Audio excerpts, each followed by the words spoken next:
And so it comes back to this idea that if we want to live in this digital world, if we all want to have peace, prosperity, high GDP production, if we want people to actually live a better life than their parents lived, etc., you have to stand for something. And when you put weak leaders into these positions, they don't stand for anything. And the worst kind are the one who say all the right things, but then when the time comes, they don't stand for it. Mm-hmm. And that's the category I put him in. Because if you listen to him over the years, he actually says a lot of the right things. But when it came time, what did he do? Right? And so if you go back and you look at times in history where people were better off, it's always with strong leadership. Mm-hmm. And strong leaders know I don't need to dictate things. I can simply empower people to do what they want to do. I will give them free speech, let them talk about what they want. I will give them the ability to have freedom of commerce and transactions. Let them commerce how they would like. That is ultimately what the leadership ends up being. And so Justin Trudeau is the antithetical leader to that.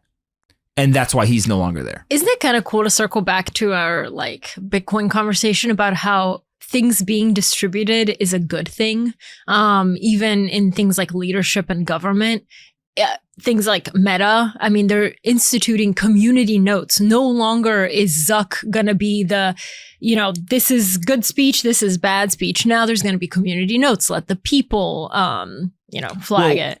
The fact checkers are one of the stains on American society over the last 10 years. What fact checkers? The people who sit in these fact checker seats, because they're all full of shit. Right? They would literally sit there and you saw it, right? Here's a great example. Do you remember the presidential debate? On numerous occasions, they tried to fact check Trump. And then it came out, there was one, I think about violent crime, right? And they said, oh, that's not true, blah, blah, blah, whatever, fact checked them. And then literally 3 days later, the FBI went and they updated their numbers and he was right. Right? And I'm sure it happens on the other side. It's not just a right thing or a left thing. It happens on all sides of the political spectrum. Go back to the lab leak theory. Remember when we weren't allowed to talk about that? Remember when they were deplatforming people from that? The U.S. government now says that's the most likely cause of it. But again, things evolve and we get more information to a story. So it's not fair to say. How did they know then? There was research done. There was it was obvious. Yeah, so it's better. It's probably more accurate to say this is a developing story than call it a fake fact, a fake news. You could say whatever you want, but at the end of the day, I can go through example after example after example. The Hunter Biden laptop story. The fact checker said that's not real. They lied. The government knew that it was real. And so when you look at this over and over and over again, nobody has a monopoly on facts. Inherently, the fact checker believes that they are the arbiter of right and wrong, of truth and false. And so get rid of them because that's not the world we live in. Instead, let people figure it out for themselves. If you're so concerned about truth, then go into the grocery store and get the tabloids and don't let them post the things that they post. Because there's all kinds of crazy stuff going on there. But if you're not willing to go and actually oversee that, then you shouldn't be overseeing the conversation online. And so the fact checkers are just absolute stain on American society. Go ahead. You know who else falls in that category? The misinformation reporters. That they report on misinformation? They're the ones who, they're basically fact checkers, right? Is they come out and they say, that's misinformation. How many times have they been wrong? The misinformation people, the irony is the misinformation reporters are full of misinformation. Do you remember that New York Times story that came out what was that app that everybody was using to talk during the pandemic, to chat audio? Clubhouse. And the New York Times had that story about they are allowing unfettered conversations. People are just talking. Of course. That was crazy. Of course, because you've heard John Kerry say it, that free speech is an impediment to their plan. You've heard the media talk about it. They don't want people to transact. They do not want people to talk unless it is approved speech or it is approved transactions.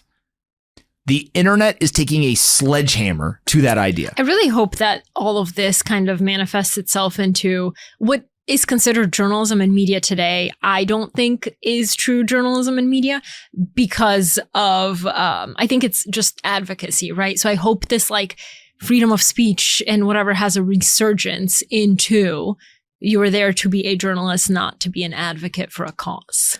You and I probably disagree on this. I don't think the idea of journalism that has previously been presented is a real thing.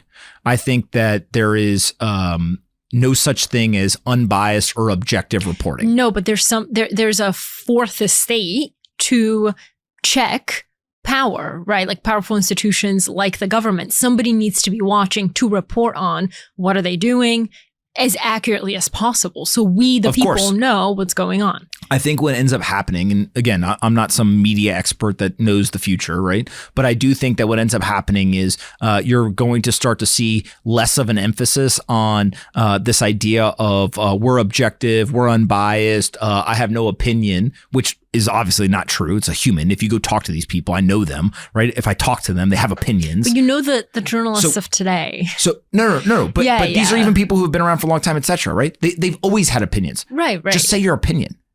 You can still report the facts. You can still do all that, but tell people, show the transparency. That's what the internet did. The internet ushered in, I want to know what you believe. You're the journalist. You did all the work. You went and found all the facts. You did all the quote unquote journalistic work, but then just tell me. So you want analysis. But that's the whole thing. You don't just want, here is what happened. You want analysis. That doesn't exist in the world, because when the people write the quote unquote objective, here are the facts. What we have learned is they constantly are twisting the facts. They constantly are injecting indirectly their opinions. And the most extreme version is the advocacy that you're talking about, et cetera. But I would argue that the world would be better and there would be better checks on power. Like think of all the reporters who were sitting there and were being told that Biden was sharp as a tack, right? It took 3 minutes for the American people to see the man on stage in a debate, and people felt bad for him. Yes, but I think that this is this like new wave of, because we're Democrats and we don't want this quote unquote dangerous Trump to go into power, we're going to go against journalistic ethics and not report things and not show the reality of the situation. I just think that there's a new crop of quote unquote journalists who were raised on blogs and who are raised on advocacy, and they don't know that there's journalistic ethics and like that you should try to be as unbiased as possible. You should go look at documents with facts and report that instead of. My argument is that you should be as biased as possible and just tell us the bias, and then we have competing bias. Yeah, like, and then you have, I want to know what is but then you have a divided country in which people believe different things over the same set of facts. Yeah, well, it's different opinions, of course. And then you get Biden, half the country's like, oh, he's great. And the other half the country's like, oh, he's not mentally well. Of course. But then you show them the video and you have them talk, and then people are like, oh, obviously this. And over time, what happens is people build up trust with certain individuals based on their analysis. Analysis. It's a Substack theory. Because I read the Free Press, I know what the Free Press's bias is, and I choose to read it. I also read other things where I know like the author's personal bias. The Free Press is going to be bigger than the New York Times one day. Probably. But my thing is that I think we've just like swung so far on the advocacy swing that there's room in the middle. Like there is room to objectively report facts like what the Associated Press or Reuters used to be. Maybe.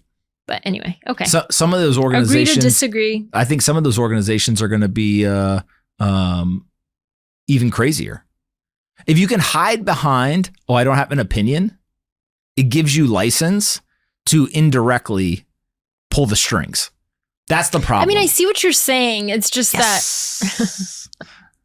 All right, you guys just saw the. Yeah. You guys see. You guys ever want to see a private conversation with Polina and I? Can I ask you 2 questions before I let you go?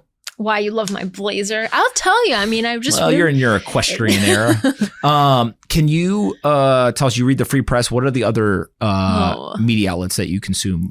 Well, I do read a lot of Bloomberg. I read the New York Times. But I know what I'm getting into. I read the Wall Street Journal magazine. Yeah. Twitter. I read. Oh yeah. Well, X. Twitter. You consume a lot of X. You have 2 feeds on X. You have the one they give you, and then you have me just constantly DMing you all of the red pills. But see, again, another thing with like X becoming freedom of speech, whatever, which I agree that speech should be free, but what percentage of your feed on X is fake? I mean, a lot of it is like manipulated video, things that didn't actually happen. People are doing it for retweets and likes, and you're like, I don't even know it's true anymore. Well, but if I read the mainstream media, same thing. Nah. Yeah, there's a lot of manipulated videos. There's a lot of that type of stuff. I'm more informed. This is my test. Am I more informed or not reading X? I'm more informed. Am I more informed or not reading certain mainstream publications? I'm more informed. So give me all the information and let me decide what I believe and what I don't believe, rather than you act as the filter, right? I get and you try to determine what's true and what's not. I mean, citizen journalism has always been a thing. It's not like it's new. It's just that all of us live on these platforms. So that's how you get your If Elon news keeps now. saying you are the media now, people are going to start applying to places for media passes. Go to events, say, I'm the media. Elon said it. Anyway. All right. That's all I got. I appreciate you doing this. Thanks so much, everyone, for listening.